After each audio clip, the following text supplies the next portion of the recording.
Bonjour à toutes et à tous, c'est Paul Dame pour vous présenter un nouveau sapin en sucette.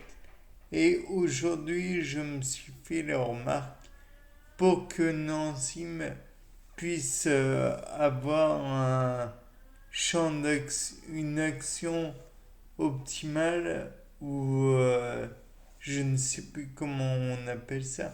Enfin, pour que l'action puisse être à une vitesse assez importante, il lui faut atteindre une certaine température, mais ne pas la dépasser.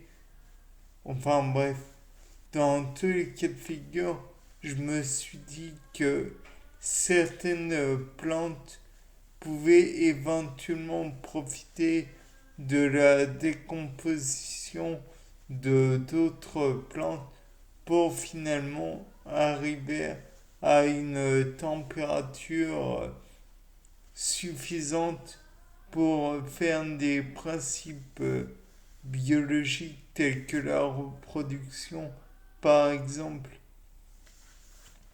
Je peux dire par là que s'il y a la température, la chaleur qui augmente, alors il est peut-être plus rapide pour la topoisomérase de faire une reproduction du matériel génétique.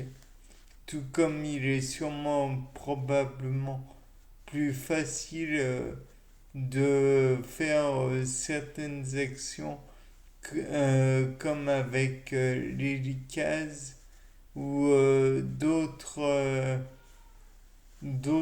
enzymes qui ont à faire pour la réplication de l'ADN de la plante.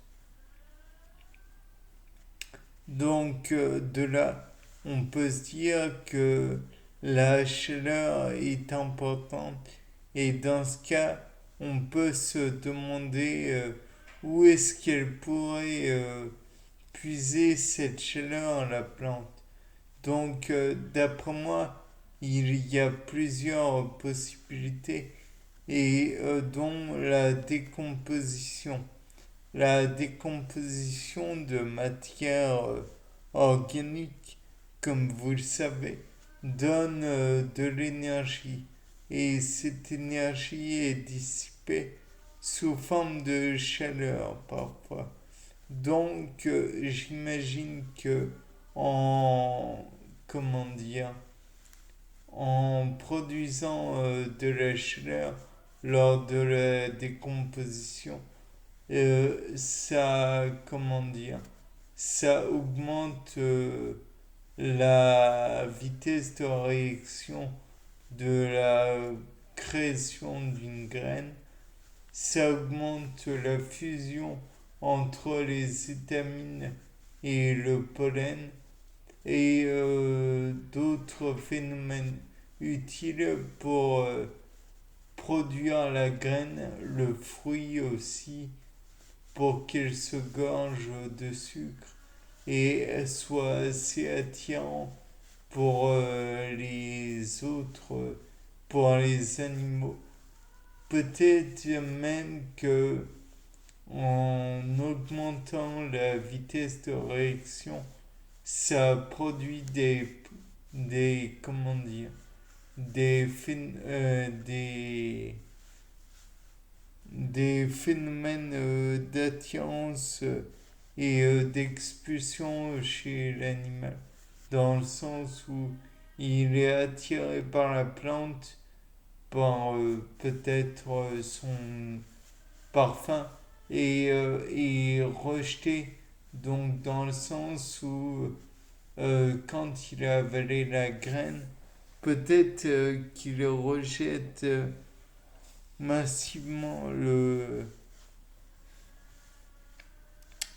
la graine et tout ce qui va avec.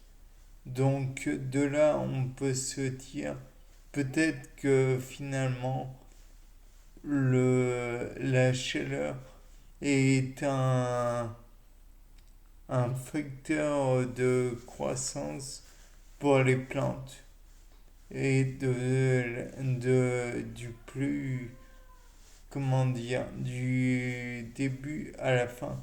D'autant que la chaleur, comme on le voit en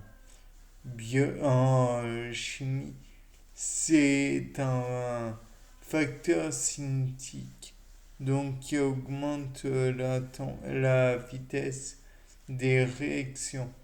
Donc après, la fusion aussi des demi-noyaux, des héminoyaux, dira-t-on, des gamètes peut être aussi impactée par la chaleur. Voilà. Bien, c'était Paul Dame pour vous présenter un nouveau sapin en sucette. Au revoir.